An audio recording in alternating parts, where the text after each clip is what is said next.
everybody, what's up? It's your girl Bondy Blue, and I am back for another Love Goals review, y'all. This episode was centered on Sunday and Brian. Very interesting. Very interesting. So, they sat down with Spirit this episode and discussed the issues in their relationship. Sunday feels as if Brian has inserted himself into her life as if he wants to be her man, but then he wants to keep these other relationships with these other women.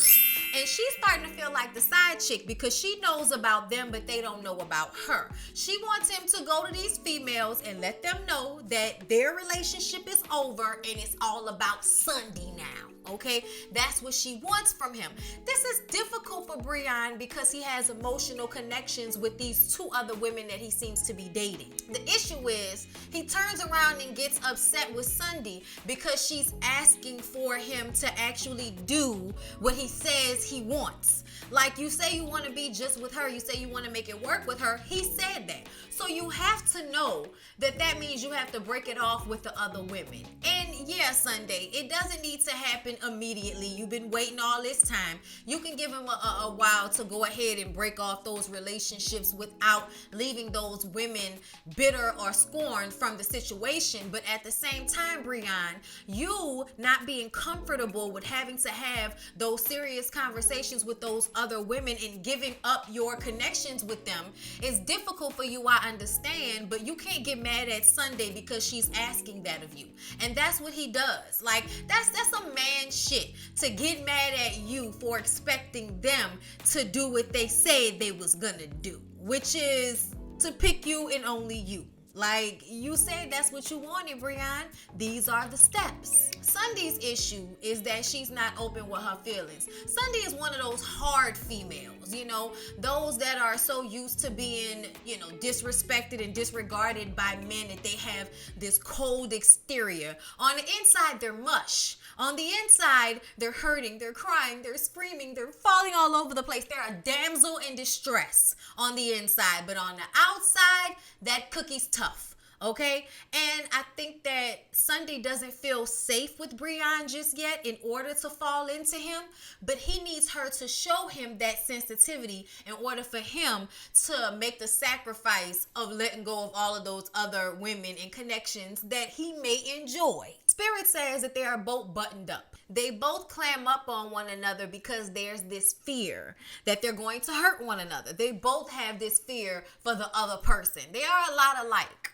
After they finish with their session, Brian goes to talk to the guys, and he's talking about how difficult it's going to be for him to end the other relationships. Sunday goes and talks to the other women, and I thought it was very funny how Althea was like, girl, this isn't high school. You can't expect him to just go up to all of the girls like, oh yeah, I'm leaving you. It's all about Sunday now. Like, it's not going to work like that. Everyone basically agrees that Sunday needs to give him time to make those changes. The guys join the women. They come upstairs as the women were having their conversation.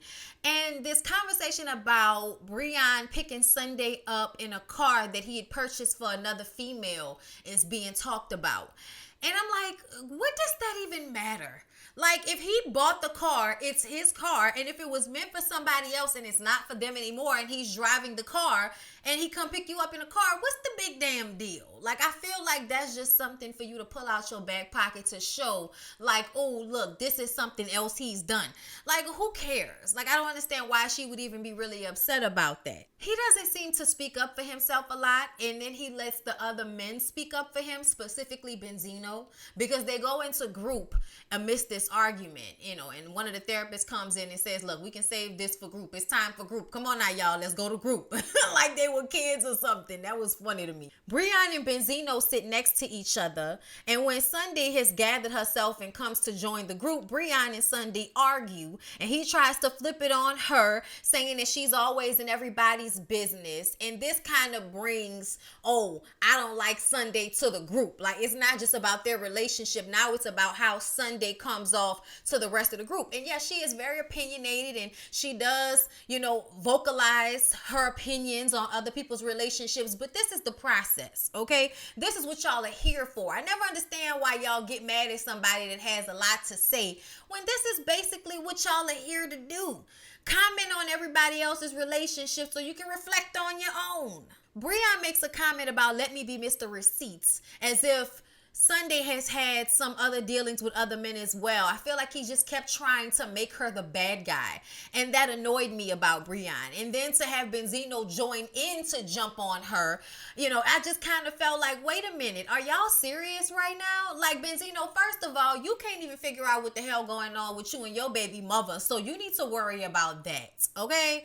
Like, I don't understand why he felt the need to speak up for Breon. Breon is a grown man, and he should be able to open up his mouth and vocalize how he feels to his woman without bringing it to the other guys first. And that's what he did, because when they left their session, their private session with Spirit, everything was okay as far as Sunday knew. Sunday had no idea that Breon was all upset because he's been asked to break it off with the other women, as if he didn't know that he was going to have to do that. This turns into such an ugly argument between them because Sunday feels ganged up on. Okay, then he's holding her responsible for something he hasn't even communicated to her. Men love to do that. Let me be mad at you for some shit I ain't never said to you. Benzino says that Sunday gives Breon more fever than he gives her. And I'm like, so what? So what? He's the one that can't break off the other relationships. Is she really talking to other people like that? I doubt it. But he does have one example that he can pull out of his ass to try to make it seem like, oh, she needs to do something too. It's not all about me. I'm not the only one that needs to do something. Sunday needs to fix something too. And the one thing you didn't brought up, we've talked about that already. Like, he brings up some text messages and FaceTime at 3 a.m. and he says that she's upset, but she knew what the situation was. Basically trying to put them on equal footing, but I still don't think it's the same. Whatever Sunday's situation was, whatever the 3 a.m. FaceTime was, you can't get mad about it because you had your other relationships. And like you said, y'all knew what it was. Why are you bringing that up? Like, that's of no consequence. Right now, we are talking about breaking it off with the women that you are still dating, because whoever Sunday was talking to, it's not important because he's not a topic of conversation. You're not asking for her to stop talking to some other guys because that's not the problem. She doesn't mind not talking to other guys. She specifically wants to talk to you. You're the one with the issue, Breon. Like, it was just exhausting to have them go in circles about this.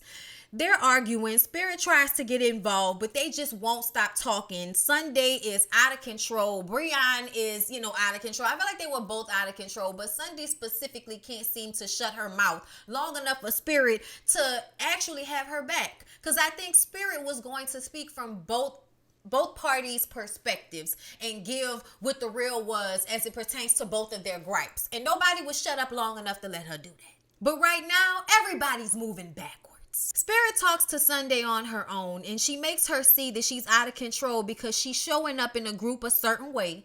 And Breon bringing attention to that hurt her feelings. So instead of handling it like a soft woman and saying, you hurt my feelings, why are you trying to make me look bad in front of these people when I'm just trying to figure out our situation? Instead of being honest about the pain and the sadness in that, she jumps to anger. That's a lot of people's problem. You know what I mean? A lot of the people in the house have that same issue. Sunday is all in emotionally, but she's not showing it to Breon, and Breon needs to see it. When Spirit told Sunday that she needs to be broken for him, let him see the vulnerability so that he can feel that his vulnerability is safe with you. Y'all, I thought it was genius. I'm not even gonna lie. Like, the way she broke it down to Sunday so Sunday could understand, because we often feel like showing sadness or emotion that's not anger is weakness. And that is not true. I think that part of the problem is people fronting about what they feeling. You jump straight to anger when really your ass feels sad or embarrassed or you feel played. And instead of saying that and being honest about that and saying like, so it's okay for you to hurt me like this? Like, my feelings are hurt. This is okay? Like, instead of coming at it like that, you come at it with anger. Or in Sunday's position, you freeze up. You don't say anything. You sit there very stoically with this look on your face and this boot in your mouth. And it does not give off I care to Breon. And Breon needs to feel as if she cares. So they rejoin the group, And Spirit explains that Brian has to go through the process of breaking up with the other girls, and Sunday has to take responsibility for her choice to be with a man who has to go through this process in the first place, okay? But they need to have each other's backs instead of going to everybody else before they come to one another. That's one of the main issues. Like, y'all should not have ever ran to the group with something that y'all weren't expressing to one another first. Spirit tells Brian that he knew the situation as well, so don't get pissed off at Sunday now that her feelings are hurt, because he knew eventually he would have to go and make the choice. You knew you were going to have to pick one of the women in these 3 relationships, because like you said, your ass is getting old, and running around a club and dating all of these multiple women is tiring, okay? Benzino done already told y'all, nigga, I've been too old for all of that. That's tiring as hell. That's 3 different emotional connections and situations that you have to deal with, and those emotional connections and situations are not always positive. It is draining to have to juggle that many people. So he should be tired by now. But Spirit says that they're going to cut groups short, and everybody needs to go and love up on one another and realize that that is what is important about all of this, that they love one another and that they share the emotion with one another. They discuss. They don't separate into boys and girls and not rely on the person that they're there with, you know? So Spirit talks to Brian alone, and I didn't realize this. Spirit didn't realize this. Sunday didn't realize this. I don't think any of us realized that the reason why Brian got up and walked out at the end of the group was because he felt that he'd hurt Sunday. He can see it all on her face that she was hurt and trying to keep it in. Child, I did not know that he was that observant of her. I thought he had gotten up and walked out because he didn't like the fact that Spirit was telling him that he was full of it and trying to flip it on her and hurt her, when really you the one that got a problem with what you have to do now. Sunday comes in the room. You know, I guess she was about to walk out because she thought they were having a private moment. But Spirit tells her to come in, and they both sit on the bed, and they're both like sitting next to each other, but not looking at each other, not touching one another. Very cold. Brian says that he wants to protect Sunday's feelings, and knowing that he hurt him because he always wants to protect her. And she didn't know that. So she needed to hear that, because that's not what we were getting from him. I think they both have the same issue. What they're feeling on the inside, they're not exactly expressing to the other person. Sunday is hurt that he had to go to the other guys instead of talking to her first. But she did the exact same thing with the other women. So Spirit had to make her recognize that you can't hold him to the fire for doing the same thing that you just did. Brian apologizes, and it was kind of like pulling teeth, but Spirit got them to embrace one another. And it seems like as soon as Brian touched her, she was melting into him. And then all of a sudden, you know, we crying on each other's shoulders, and then laying on the bed, and the way he was laying on her chest. Like, you can tell Brian needs the emotion. He needs to see the love. And Sunday can be so cold sometimes. Like, the things we go through, the childhoods we have, the lack of love, the lack of emotion, all of that plays through in the relationships that we have. And you can really see that whatever happened in Sunday's life, and I remember, like, you know, some details. Sunday's had a hard go of it, I believe, because it shows on her. Like, it shows on her face and in her shoulders that, oh, I have to be stoic. I have to protect myself because somebody's always trying to get me. You know, like, you can tell that that's how she feels. And Brian, he comes off like he got mommy issues. Like, he can't feel safe with a woman unless she is absolutely showing vulnerability with him.